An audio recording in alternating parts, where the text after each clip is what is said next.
purpose of this video is for everyone who is going to be ROing at the IPRF World Championships in August to have an understanding of IPRF rules and how to range officer for a World Championship event. Some of you may already have quite a lot of experience being ROs at matches, some of you may not. The important thing is that we lay out the rules at an IPRF event and walk through certain things that you may encounter throughout the match that you might have to deal with. Throughout this video, you'll notice a lot of things I'm going to be referred to the match director. You should have a form of means of communications, either radio or phone, to be able to call them. They'll be able to come down and then they should be able to rectify or help you with any issues that you have. If there's anything you're unsure of at all times, just call the match director and they'll be able to help out. So throughout the event then, shooters are going to move around the match in a squad. So at the World Championships, it's going to be squads of 14. So they'll turn up to you, to your stage as a squad. So the first thing you need to do is to take a nominal to make sure that they are all there. You'll open the app. You'll be told how to use the app at the actual match itself. So don't worry too much about that right now, but you'll open the app that we're using called Impact Scoring, and you'll go down the squad making sure everybody's here. If you call out someone's name and they are not present, wait until the end of the nominal, call it out again, and if they're not present, call the match director. If you've confirmed everyone's there, you will then give your stage brief. So you will brief the stage as directed by the match director and as directed by any match book you've been given. From the minute that your stage brief stops, the shooters have 5 minutes. 5 minutes, and that is a strict 5 minutes. At the end of that 5 minutes time, the first shooter will start. In that 5 minutes then, what are the shooters allowed? So in that 5 minutes, shooters can ask you any questions they may have. They're allowed to have a look at the stage, they're allowed to approach the stage. They're not allowed to touch the barricade unless otherwise specified by the match director. They're not allowed to take any of their rifle or equipment onto the stage. They can take tripods and they can take spotting scopes and binos, but they can't take their rifle, they can't take any bit of kit that would belong on their rifle they're going to use during the stage. They're also allowed to parallax. So they're allowed to parallax, in the book it says they're allowed to parallax one target. Obviously that's going to be quite hard to adjudicate, but by the rules they're only allowed to parallax one target with their rifle. At no point should anybody be using on their tripods rifle scopes. They're only allowed to use spotting scopes and binos to find the targets. They may ask you where the targets are. Again, within that 5 minutes, you to indicate where each of the individual targets are and allow them a chance to get behind the spotting scopes and have a look. That may involve you setting up a tripod and pointing a spotting scope or set of binos on that tripod at the target, and then allowing each of the shooters to then look through that, depending on how easy or difficult the target may be to find. They are also allowed to get behind a prop and practice each of the positions, so long as they don't actually touch the prop itself. Once you're 5 minutes up then, you're going to have the first shooter ready to go. He's going to have on him his rifle, a magazine, and any equipment he's going to use on the stage. At no point should a shooter approach you with magazine already fitted. Behind him, you'll have what's called a hole and a deep hole. So behind the shooter that's getting ready, who's on deck, you've got a shooter that's in the hole. Now he's going to be stood behind the stage with all of his kit ready, his rifle in hand, everything is good to go. He's just sat there waiting until the shooter on the stage finishes and he can step up. The one in the deep hole is stood behind him. He's got all of his kit on him, but he may still be doing some final preparations. He might be putting ammunition to magazines. He might be adjusting parallax onto his rifle. He might be writing out dope cards, whatever he needs to do, but he'll be doing that. But he needs to be stood there in line, ready to go. Throughout the day, it's going to have to be short, sharp and quick. As soon as one shooter's finished, the next one who stood behind comes straight on. and so on and so forth. So you may need to reiterate every time a shooter's finished who's next, or who's on deck, who's in the deep, who's in the hole, and who's in the deep hole. You might have to reiterate that to keep them moving and keep that rotation flowing.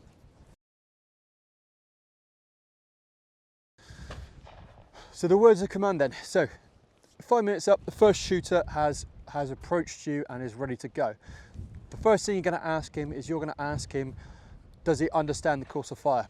And we'll demo this in a minute with a shooter, but just to talk you through it, then he'll approach. You'll ask him, does he understand the course of fire? Now this is his time to ask any last burning questions or to reiterate anything he's not sure on. At no point should you try and rush him through this. As soon as he's indicated that he's happy, he's understands the course of fire, you're to ask him to load. So you'll say load. What that means is he puts a magazine on his rifle and then he removes the chamber flag. He can either keep hold of the chamber flag or give it to you, put it in a pocket or something, ready to give to him when he's done. It's entirely up to him. Once his magazine is on, his bolt is back, you're to ask him if he's ready.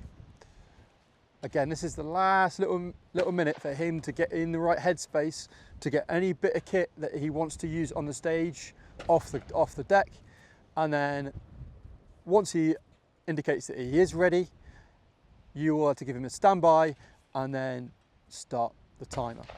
Once that timer, the buzzer goes, anything that is touching the floor or that he hasn't got in hand, he can't use. So he can only use the equipment that he had on his person once he said he was ready. That's why you're asking him if he's ready. If he says no, if he says he isn't ready, because he's forgotten his bag or whatever it is, allow him to go back and get his bag. He might call out to one of his fellow squad mates to chuck him a bit of kit that he's forgotten. That's perfectly acceptable. Once he is ready, repeat the question, are you ready? If he's ready, give him a standby and then start the shot timer. Shooter, are you happy with the course of fire? I'm happy, yeah. Shooter, load. Yeah, can you just take mine? Thank you. Shooter, are you ready? I'm ready. Standby.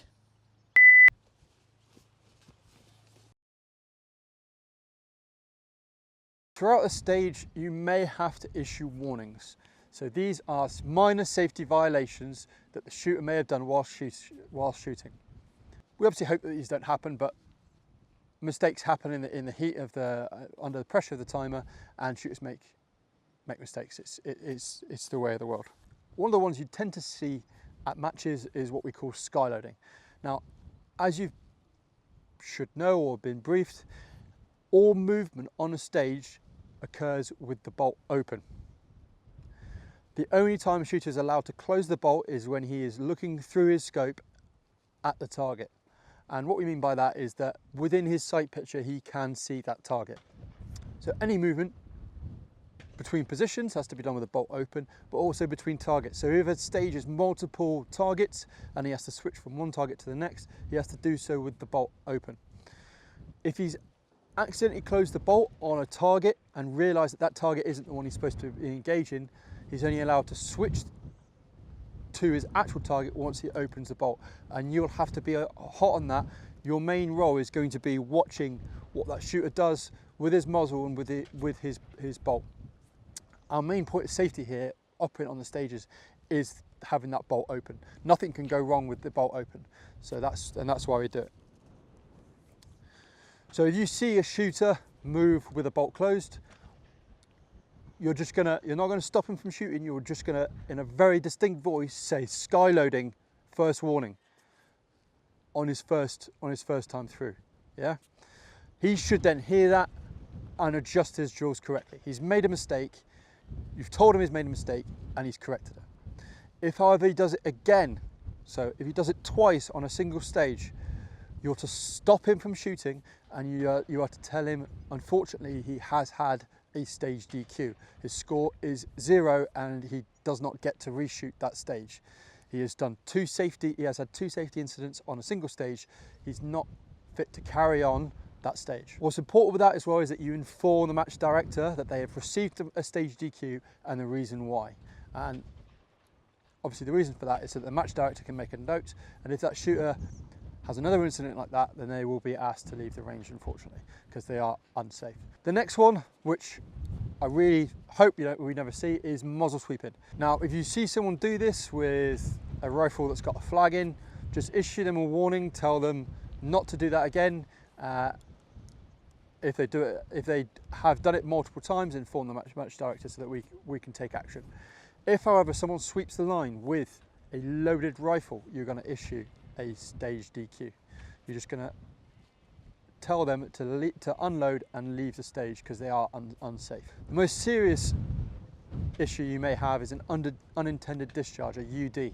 The match director is informed straight away, and they are to unload their rifle and then to be put to a side whilst the match director comes down. Most likely it is going to be a match disqualification unless they can prove that their rifle has a genuine mechanical error. Another issue you might come across is out of sequence. Now, a lot of these sequences in the course of fire are can be complex or involve a lot of things shooters have to remember, and under the stress of a timer, a lot of people end up making mistakes. Now, under IPRF rules, each round in a course of fire is allocated to a position and a target, which it's a little bit mind-boggling to try and explain it. I'll do my best, but we'll have a couple of demos in a minute which should make it fairly self-explanatory. So if you imagine a stage with 4 positions and he has to engage one round, one target from each of those 4 positions, so 4 rounds. If a shooter fires round 1 from position 1 at target 1 and scores an impact, he gets his points. If he then accidentally forgets about position 2 and moves on to position 3 and fires around from position 3, he is out of sequence. That shot does not count because it should have been from position 2. He is now on round 3. Round 3 is supposed to be from position 3 to target 3. So in order to get back in sequence, the shooter has to stay at that position and then engage that target again, because that's where he would have been on round 3 if he wasn't out of sequence. Now, at no point can you inform the shooter that they are out of sequence. This is a World Championship event, no coaching is allowed. There is one exemption, or exception I should say, to that rule, and we'll cover that in a little bit. But he's not allowed any sort of hint or tip that he is out of sequence. The only thing that he'll notice is that when he hits the target, he isn't being called impact. It's tough, but that is the way it works. Another example would be if we now double the amount of shots that the shooter has to fire from the 4 positions. So he now has to fire 2 rounds from position 1, 2 rounds from position 2, 2 rounds from position 3, 2 rounds from position 4. He fires his 2 rounds from position 1. From position 2, however, he fires 3 rounds. So when he then moves on to position 3, he only has to fire 1 round before moving, because his 5th round, math isn't my strong suit, his 5th round, which should have been from position 3, was fired on position 2. That round doesn't count. But his 6th round, which he fired from position 3, does count, because 6 is also from position 3. He now has to move in order to be back into sequence, because rounds 7 and 8 should be fired from position 4.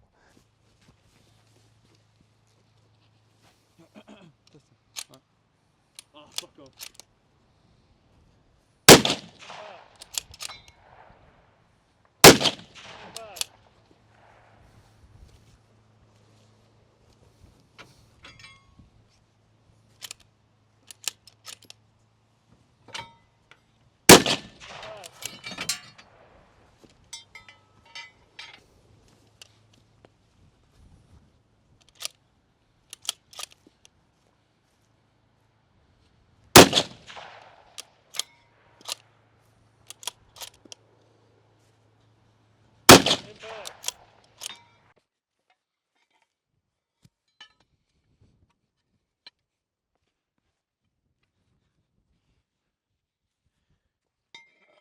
Now, the only exception to the rule of not being able to inform the shooter that he's out of sequence is if a spotter accidentally cause impact when he was out of sequence. Now, the spotter shouldn't just be looking at the targets. When the shooter moves from position to position, the spotter should take his eye out of the glass and watch what the shooter does to make sure that he is in sequence. Only once the shooter then closes the bolt should the spotter be back on his spotting scope or binos. And he should notice if the shooter is out of sequence. If, however, he has been too tunnel focused on the target and hasn't noticed it and cause an impact when the shooter is out of sequence, you as RO have to then step in and inform the shooter. Don't stop him from shooting, just inform him in a loud voice, not impact. That is it, that's all you're allowed to say, not impact. The shooter's made a mistake, it wasn't an impact.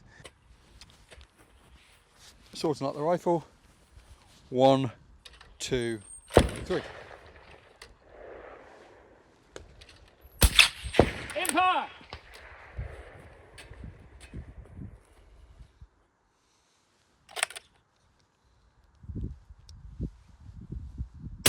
Impact!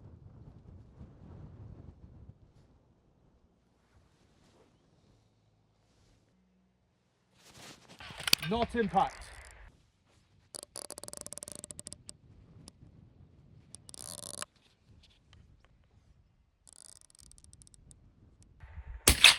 Impact! Impact! Challenges are an awkward one. Shooters have a lot on the line, especially at World Championships. So you will potentially have shooters second guessing or challenging your decisions. There is a set format to go through for a challenge. The most likely challenge that's going to occur, if a shooter comes off the stage, having completed his stage, and has an issue with either the score, the spotting, the calling, or something that happened on the stage. You as ROs have full autonomy on how you decide to rectify the issue that the shooter has. If you've made a decision that they disagree with, they are allowed to ask for a challenge. If they do, they have 2 minutes, and that is a strict 2-minute time limit to put forward their reasoning why they think they deserve a reshoot. Now, it's important it's kept to 2 minutes, because if it starts overrunning in that, it will start affecting your other shooters. So 2 minutes to argue his case. During that 2 minutes, no one else is to approach the stage or conduct any shooting. After 2 minutes, you are to give a ruling. If your ruling is to uphold your original decision, the shooter is allowed to appeal to the match director. In that case, the shooter will be asked to step aside, shooting will recommence. The match director will make a call. If he's allowed a reshoot, but his squad's moved on, it may be a case that he does the reshoot at the end of the day, or he may be bolted onto another squad. That'll be up to the match director to decide. If the shooter is still unhappy with the match director's call, at this point he can elevate that and appeal to the IPRF. The IPRF will send a representative down, and they have 24 hours to make a decision. In order to appeal to the IPRF, a shooter has to pay a €500 down payment for the appeals process. If the appeal succeeds, if the shooter was correct, he will get that €500 back. If, however, the decision is upheld by the IPRF, then the €500 will be kept by the IPRF. Now, we will have an IPRF official on hand, so that shouldn't take 24 hours. It should take a matter of 10 minutes, if that, just the time for the IPRF to come down, hear both sides of the argument, and then make a decision. There's only specific things that a shooter is allowed to ask for a reshoot for. One of them is obviously going to be target or prop failure. If the barricade fails or one of the target fails during his stage, he's allowed to ask for a reshoot. The next one's going to be spotter miscall. If he receives miscalls throughout the stage, so if a spotter is calling impacts when it isn't an impact, they're blatant misses, or he's shooting the wrong target, then he is allowed a reshoot. Distractions is a big one. The World Championships, there's going to be a lot of people knocking around. There's going to be a lot of shooters, quite a few spectators, media, sponsors. But the shooter is the most important part of this event, and none of that can get in the way of the shooter. If at any point any of that does get in the way of the shooter, that shooter is allowed a reshoot. Now, a distraction can be on purpose or accidental, someone shouting behind the line, someone throwing an object, someone getting in the way, whatever it may be. If it's distracted the shooter and adversely affected their performance on the stage, they're entitled to a reshoot if they ask for one. And then the last one is interference. If someone intentionally interferes with a stage or a shooter verbally or physically, then they're allowed a reshoot. The way the process for a reshoot works is a shooter must ask you for a reshoot. The shooter will be offered the chance to take it. Now, this is important because if he says yes, his previous score and his previous times are now invalid. He must take whatever score he gets on the reshoot. If, however, he declines a reshoot, he keeps his original score. He's allowed to ask for either a partial or a full, but it's up to you to make that decision. If a reshoot is a full reshoot, the shooter starts from the buzzer with a fresh mag, and it's as if nothing happened. If he gets a partial reshoot, that means the shooter must start with the time and the amount of rounds he had on the position where the reshoot is given. So if he starts on position or if he's been given a partial reshoot from position 3 and he had 20 seconds left with 5 rounds in, on his reshoot, that's all he has.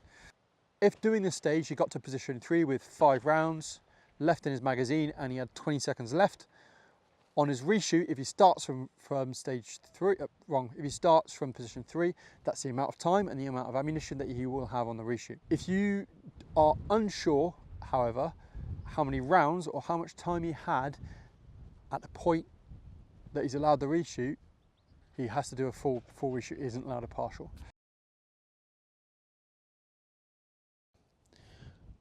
One problem you might encounter are mechanical failures.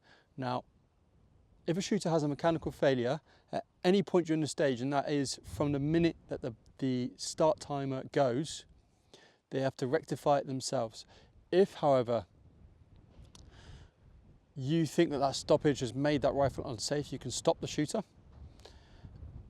If the shooter is unable to rectify the issue in the time, or they believe that they can't rectify it in the time, they can ask to stop. But because that mechanical issue happened after the shot timer went, whatever score the shooter got on the stage, that is their score.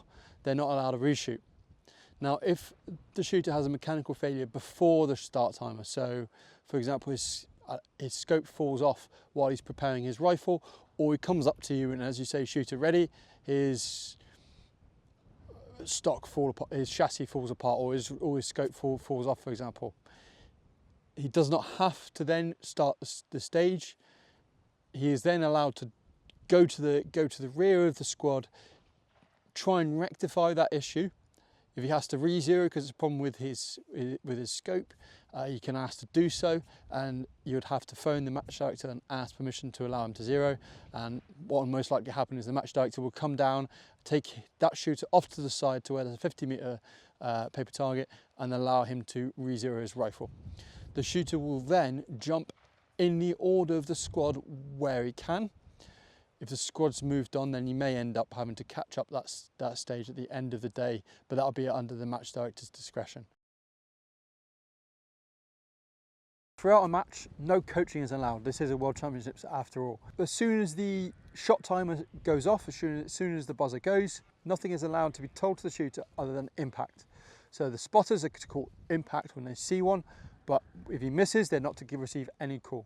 Same goes for any teammates who are behind the line. They are not to give any win calls, they're not to give any advice, hints or tips to the shooter whilst he's shooting. If you see anyone do that, inform the match director, take their names, because that is a form of cheating. Once the stage is finished and the shooter is signed for his score, he may receive any advice he wants from any of his shooters. So he can be given his win call, where he was missing, etc, etc. It's only whilst he's shooting that he's not allowed to receive any coaching. Throughout the match then, scoring is going to be done on electronic tablets. The intent is for the spotters to have the tablet and to do the scoring from back there, so that you can just focus on running the stage and the safety of the shooter. At the end of the stage then, the shooter is to be asked to unload, so he will remove his magazine and open his bolt. He will then place his chamber flag back in, and you will visually check that his chamber is clear. Once that has been done, you will then ask him to sign for his score. So whether you're holding the tablet or the spotter is, the shooter is to look at his score, agree with it, either by nodding or signing if there's a facility to do that. That is him accepting his score. From that point on, no challenges are allowed. If the shooter doesn't agree with the score, he has to challenge it before he signs for it. Shooter unload.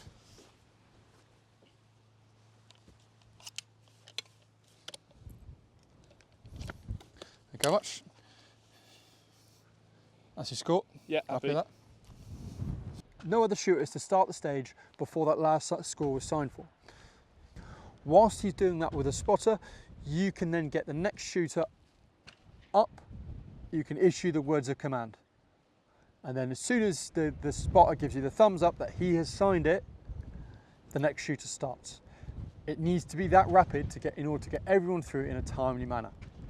Hopefully that's given you the tools and confidence so that in a couple of weeks' time, when we go into the World Championships, you know exactly what to do and nothing is a surprise. Now, if there is anything that falls outside of the remit of the examples I've covered, if there's anything you're unsure about, the match director is always there, and at the end of that radio, especially for the first probably day or so, there will be things that we haven't covered here that you're unsure about. That's fine, get in touch with the match director. Rather you call the match director down and for him to make the call than you make the wrong call.